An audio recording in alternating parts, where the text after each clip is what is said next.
What's up, guys? My name is Clay Ratterman.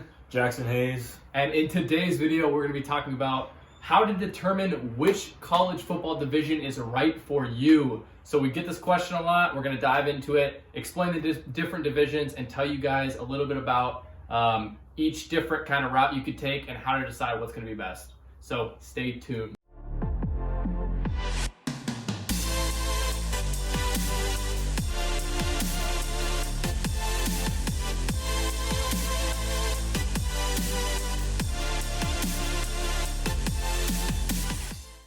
All right, guys, so first things first, whether you're somebody who's in high school, you're still playing football, whether you're someone who's never played football at all, we've done a video on that in the past, or whether you're a current college student that's looking to walk on, the first step in all of this is you need to determine which division you're trying to go after, and we're going to kind of break down the three different divisions right now because we actually have experience across multiple divisions because Jackson actually was a scholarship player for, was it D2 or so D1? I originally went to Kent State as a preferred walk-on out of high school. Injury plagued, decided to drop down to a D3 level, Wittenberg, and because I just wanted to play this. I wanted to play the sport that I loved. It wasn't about anything besides playing ball. So I went there. And I ended up getting hurt again, and then that's when I transferred to Ohio State. So I kind of have, a small Division I, a D3, and a big Division I all kind of on my resume. Yeah, and then for me personally, I was just a walk-on at a Division I school, so that's kind of what I can speak on. But first things first, you got to decide which division you're going after. And so for D1 schools overall, I would say the number one thing is it's going to be a lot bigger of a school most likely. They're going to be way more competitive in terms of playing time, in terms of scholarships, in terms of basically everything that you could imagine that would happen at a big D1 school. And then also the big upside to that is you're going to have perks like extremely nice facilities, a lot of fans coming to your games. It's really cool to be a part of something so big and that has so much tradition in it. So there's obviously massive perks to D1, but in the D2 and D3 realm, that's kind of when you start diving into, maybe it's a smaller school, maybe it is, a school that's potentially less known for football, but you're going to be able to actually get more playing time on the field, and you're going to be able to experience the actual, the sport that you love and getting in the games a lot more often and a lot quicker than potentially you would at a Division I school where there's a lot of competition. Yeah, you kind of have to know yourself and be honest with yourself. Maybe even talk to your high school head coach about, you and your skill set. I was one of those players that was borderline Division I, Division II, borderline player. And I even talked to my high school head coach about this. And they'll be honest with you. If you're one of those guys that, are a role player in high school, maybe not necessarily the star, you could definitely go to a D3 school and play and have fun and be part of the team. Yep. And enjoy your 4 years and getting to actually play the sport that you love. A lot of people that walk on at Division I schools have Division II and Division III offers. Division III doesn't necessarily offer you athletic scholarships, but they do a lot with your academic scholarships. They'll still give you an offer to come and play there, or a coach will try to recruit you and tell you to come to that school for whatever reason. Right. But like he said, generally if you're going to be D2 or D3 and you have offers for those schools, that probably means you're on the cusp of being good enough, definitely at least good enough to walk on to a Division I school. Or at least try to do so. So I would kind of, if you're someone that's in a high school and you've gone to all the camps, you've done all the work, and you're getting interest from these D2, D3 schools, it's really going to be up to you to decide whether you want to go for something that's bigger, that has more potential in your life, that, it's going to be a bigger pond, you might be a smaller fish, but at that, same token, you have the potential to be a part of something that's super awesome and it's a lot bigger. And I know for me personally, when I made the decision, I had some interest, some small interest out of high school for some other smaller schools, but for me, it just wasn't worth it because I wasn't looking as much for, the love of playing football because I could get that from different sports. I could get it from flag football, whatever it may be. I was really looking to be a part of something bigger, and my dream was to play at Ohio State. So that was the goal that I went after, and that was the reason why. And I know for Jackson, I think he started out the opposite as me, where he was more, I just want to play football, and you can speak to that. Yeah. So I mean, when I was coming out of high school, I was getting looked at by some Big Ten schools, some MAC schools, and then obviously the Division II, Division III schools. I ended up getting hurt. I lost all interest from major Division I colleges. And I just wanted to play. So I thought, walking on at a Division I smaller school that I'd be able to work my way up. I got there, and the competition at a small Division I school like Kent State, like there's some players there. There's some dudes. It's still hard everywhere. You're going to be competing no matter where you go. Right. And so I was like, all right, I just want to play. I've been hurt twice. I've had 2 shoulder surgeries. Like, I just want to play at a small school and like get the opportunity to actually get on the field and play. And so I went to Wittenberg, ended up getting hurt again.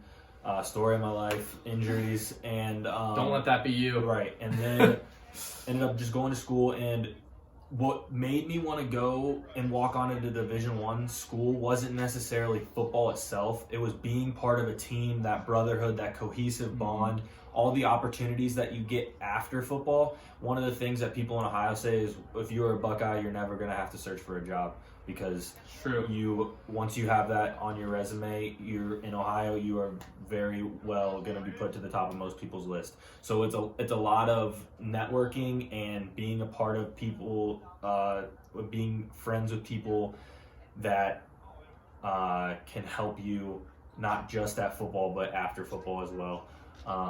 Is one of the reasons that I decided to walk on.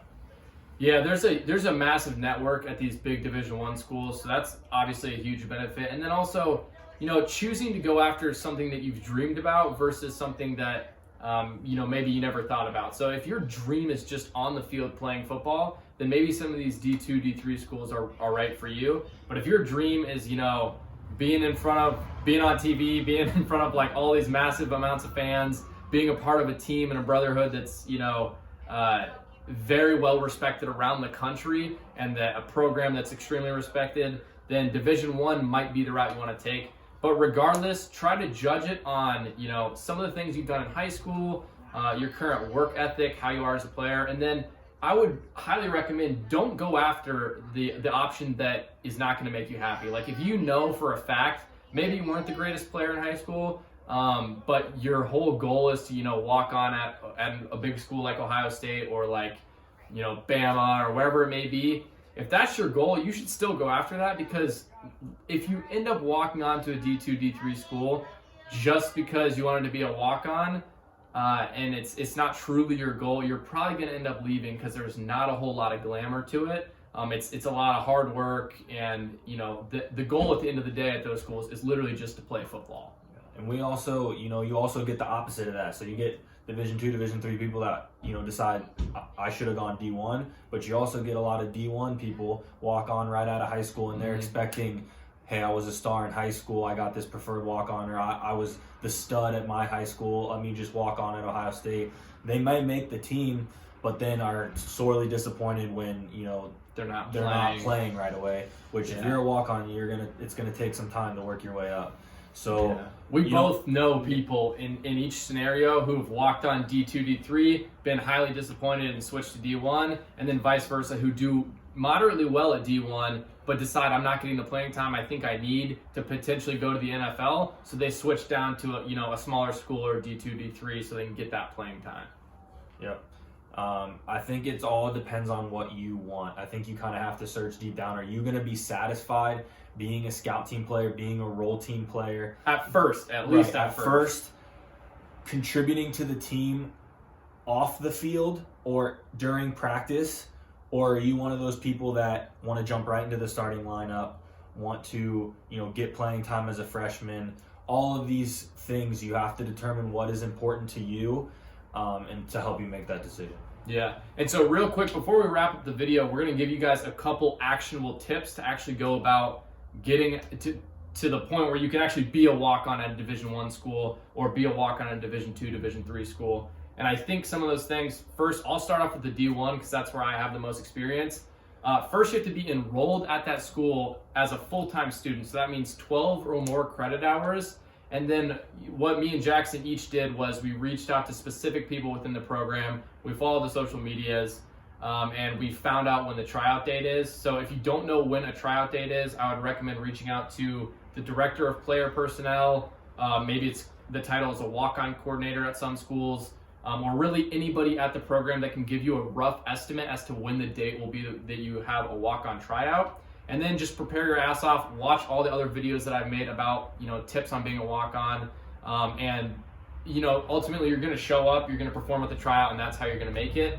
But Jackson has a couple other techniques, especially if you're potentially coming out of high school, that he used to get some offers and get some interest. So if you are in high school still and you are trying to get interest from coaches, there's a couple different, first of all, from freshman year until senior year of high school, every single summer you should be going to every single camp that you can go to. If you go perform there, get your name out there. If you go to the camps and you're still not getting your name out there, one of the things that I did is I made an Excel file and went basically conference by conference through Division I and sent out my highlight video to, so like say Big Ten, I'd look up Ohio State, Penn State, Purdue, Illinois, Iowa, and I'd look up their recruiting coordinator, their video coordinator, their position coach that I am, so like their linebackers coach.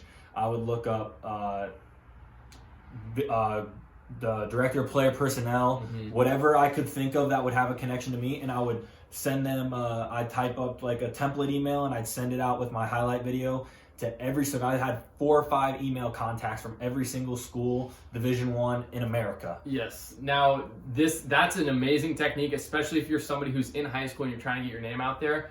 But do not do that if you're about to show up at a walk-on tryout and you're trying to send like an old highlight tape to a bunch of these high-level position coaches at big D1 schools, because they're not going to give a crap about it. They're not going to look at it. If anything, we've seen cases where it's actually hurt people, where the walk-on coordinator's like kind of pokes fun at them or says that they're trash when they get to the tryout. So definitely be cautious and cognizant of who you're sending these emails to, and that you're not sending Ryan Day or Urban Meyer or Nick Saban your highlight tape and thinking that you're some amazing athlete. Yeah, let me reiterate, that is for people that are in high school and have not decided what college they're going to yet. So if you're just a pure walk-on, you're trying to walk on off the streets, you really don't need to be sending your highlight tape anywhere. No one's really going to watch it or take it seriously. So just figure out the tryout date and go from there. And then if you're, like he said, you're trying to get to a D2, D3 school, maybe a lower D1 school, then this technique works really well if you're in high school. So hopefully that clears things up, and hopefully this video gave you guys a little bit of more clarity around the different divisions and what is right for you in your situation. And me and Jackson are going to be making some videos like this. I know you guys have seen Nick in the past. Go check out his channel as well. Jackson's channel should be up soon, but we're here helping walk-ons. I'm helping with business, finance, all kinds of videos. So stay subscribed, stay tuned for the next video, and we will talk to you guys soon. Peace.